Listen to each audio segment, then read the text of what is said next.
Сегодня в столице республики стартовал международный фестиваль «Электронное будущее-2015». По данным соцопроса, на сегодня по Якутии 80% жителей имеют персональный компьютер, из них большинство пользователей женщины. Развитие информационной технологии республики по Дальнему Востоку находится на 5-м месте, а местный портал услуг, если сравнить с 80 регионами, занимает 7-е место. На открытии якутского этапа фестиваля приглашены специалисты, эксперты и руководитель Российского агентства развития информационного общества.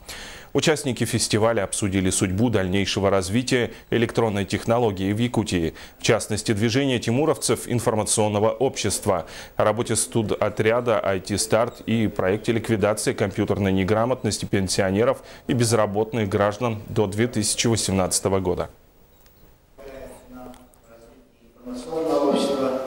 Появляются порталы электронной демократии, появился образовательный портал, очень достойный, интересный, его можно подражать, этому порталу распространять опыт. Появился портал, связанный с жилищно-коммунальными услугами.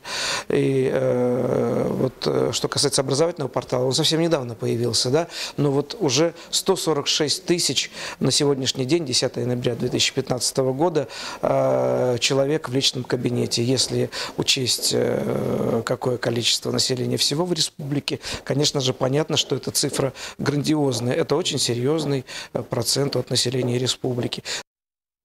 Недра Якутии, технологии Севера, а также IT и телекоммуникации. Сегодня в столице республики стартовали сразу две межрегиональные специализированные выставки «Сахапром-Экспо» и «Информационные технологии, телекоммуникации, связь». Оба форума заняли площадки спорткомплекса «50 лет Победы». Подробнее в сюжете Афанасия Николаева. Якутские спасатели уже в 5-й раз принимают участие в выставке информационной технологии, телекоммуникации, связь. Служба спасения региона постоянно следит за новейшими технологиями в области коммуникаций и ведет собственные разработки в инновациях в сфере безопасности. Кроме того, участие в выставках дает серьезную площадку для пропаганды. В общем-то, я сказал бы, что выставка, она действительно полезна встрече с населением.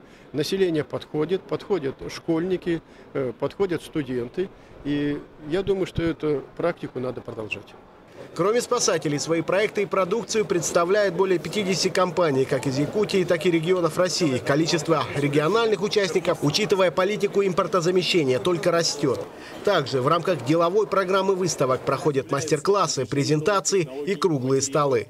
В этом году выставка отличается насыщенной деловой программой, в рамках которой пройдут мастер-классы.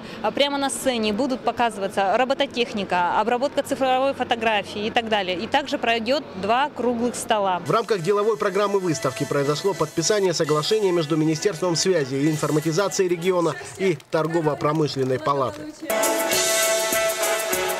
Ваши аплодисменты, дорогие друзья. Соглашение нам поможет в будущем организовывать и любые мероприятия такого же масштаба и высокого уровня. Выставки «Сахапром-Экспо» и информационные технологии, телекоммуникации, связь продлятся до 12 ноября. Афанасий Николаев, Иван Семенов, НВК «Саха», Якутск.